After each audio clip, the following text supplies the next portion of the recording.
আপোনাক সকীয়াই থলো আপোনাৰ এই ষড়যন্ত্ৰ ইতিহাসত ক'লা আখৰেৰে লিখা থাকিব অসমৰ মানুহক অসমৰ নতুন প্ৰজন্মক আপুনি ধ্বংস কৰিবৰ কাৰণে আপুনি ষড়যন্ত্ৰ ৰচিছে খুৰা বিক্ৰী কৰি চলাব বিচাৰিছে নেকি অসমখন মুখ্যমন্ত্ৰী মহোদয় যে খুৰা 2016 চনত অসমত ওয়াইন শ্বপৰ সংখ্যা আছিল মাত্ৰ 1166খন আৰু বাৰৰ সংখ্যা আছিল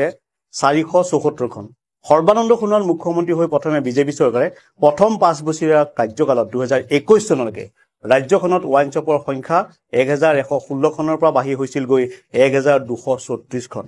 বিজেপি চৰকাৰৰ প্ৰথম 5 বছৰীয়া কাৰ্যকালত সেই বৃদ্ধি আছিল তিনি নগণ্য কিন্তু 2021 চনত ডক্টৰ হিমন্ত বিশ্ব শৰ্মাই শাসনভাৰ লোৱাৰ পিছতে ৰাজ্যত খুৰাৰ বিপণীৰ সংখ্যা হুৰে হুৰে বৃদ্ধি পাবলৈ ধৰিলে 2021 চনৰ পৰা 2025 চনৰ সময়ছোৱালৈকে ৰাজ্যখনত নতুনকৈ 602খন ওয়াইন শ্বপ গঢ় লৈ উঠে একেদৰে 2016 চনৰ 447খন বাৰৰ পৰা 2025 চনত ৰাজ্যত দুগুণতকৈ অধিক বাৰৰ সংখ্যা বৃদ্ধি হৈছে গৈ 1060খন এই বৃদ্ধিৰ হিচাপ মুখ্যমন্ত্ৰী মহোদয় আপুনি যি ধৰণৰে ঋণ লৈছে ৰাজ্য চলাবৰ কাৰণে প্ৰতি মাহে মাহে আপুনি হাজাৰ হাজাৰ কোটি টকা ঋণ ল'ব লগা হৈছে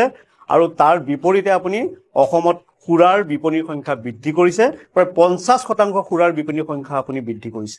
খুৰাৰ বিপণী আপুনি বৃদ্ধি কৰিছে ৰাজহ সংগ্ৰহৰ বাবে আপুনি গাঁৱে ভূঞে চহৰে নগৰে কেৱল খুৰাৰ দোকান বৃদ্ধি কৰিছে এতিয়া অন শ্বপ কৰিছে আপুনি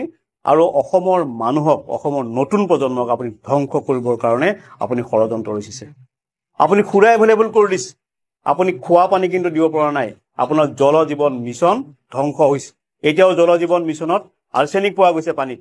আপুনি খবৰ কৰিব মুখ্যমন্ত্ৰী মহোদয় জল জীৱন মিছনত পানী কিন্তু নাহে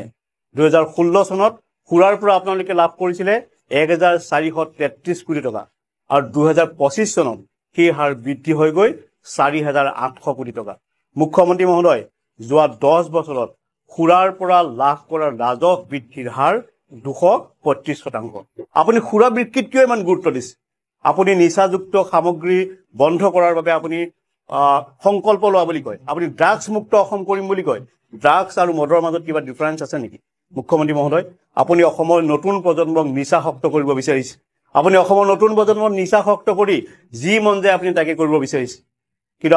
আপোনাক সকীয়াই থলো আপোনাৰ এই ষড়যন্ত্ৰ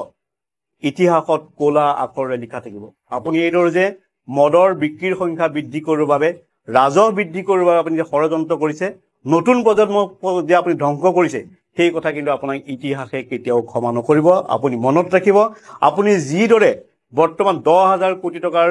ঋণৰ পৰা আপুনি 1,80,000 কোটি টকালৈ ঋণৰ সংখ্যা বৃদ্ধি কৰিলে ঠিক একেদৰে আপুনি নতুন প্ৰজন্মক নিচাসক্ত কৰিবৰ বাবে অসমত 135% আপুনি মদৰ দোকান বৃদ্ধি কৰিছে তাৰ বিপৰীতে আপুনি কি কৰিছে অসমীয়া বিদ্যালয়সমূহ আপুনি বন্ধ কৰিছে অসমীয়া স্কুল আপুনি বন্ধ কৰিছে 7,492খন স্কুল আপুনি বন্ধ কৰিছে তাৰ বিপৰীতে আপুনি অলিয়ে গলিয়ে মদৰ দোকান বৃদ্ধি কৰিছে আপোনাক কিন্তু ইতিহাসে কেতিয়াও ক্ষমা নকৰে